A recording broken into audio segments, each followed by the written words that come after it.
नमस्कार बंधुरा दीपास किचेने आपनादेर सबाइके स्वागत। आज के आमी इलिश माछेर भर्ता करब। एक लेजा और एक दागा रेखे दिएछिलाम, फ्रिजे पड़ेछिलो, सेटा आमी आध भाजा करे रेखे दिएछिलाम। एखन आरेकटु भेजे नेब, आमी भेजे निये आमी एटा भर्ता करब, सेटाई आपनादेर साथे शेयार करछि।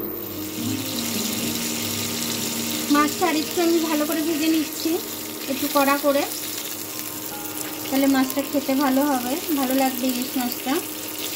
মাছটা আমি তুলে নিচ্ছি।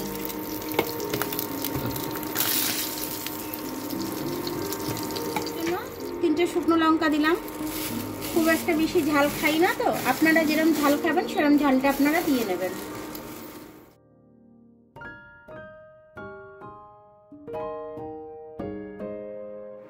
লঙ্কাটা আমার ভাজা হয়ে গেছে, আমি তুলে নিচ্ছি। নিয়ে নিয়েছি, এটা দিয়ে আমি মাছের কাঁটাটাকে বেছে ফেলে দেব। এই যে কাঁটাটা ফেলে দিলাম, বড় বড় কাঁটাগুলো বেছে ফেলে দিচ্ছি আমি। একটু নুন দিয়ে দিলাম,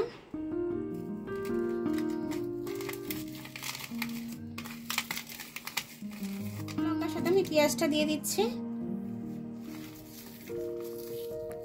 একটু ডলে নিলাম হাতে করে ভালো করে পেঁয়াজটা।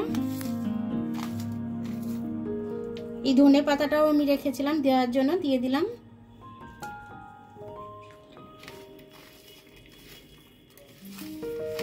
এবার আমি এই যে মাছ ভাজার তেলটা আমি দিয়ে দিলাম। মাছ ভাজার তেলটা দিয়ে দিলে ব্যাস, এটা দিয়ে এক থালা ভাত খাওয়া হয়ে যাবে, আর কোনো তরি তরকারি লাগবে না।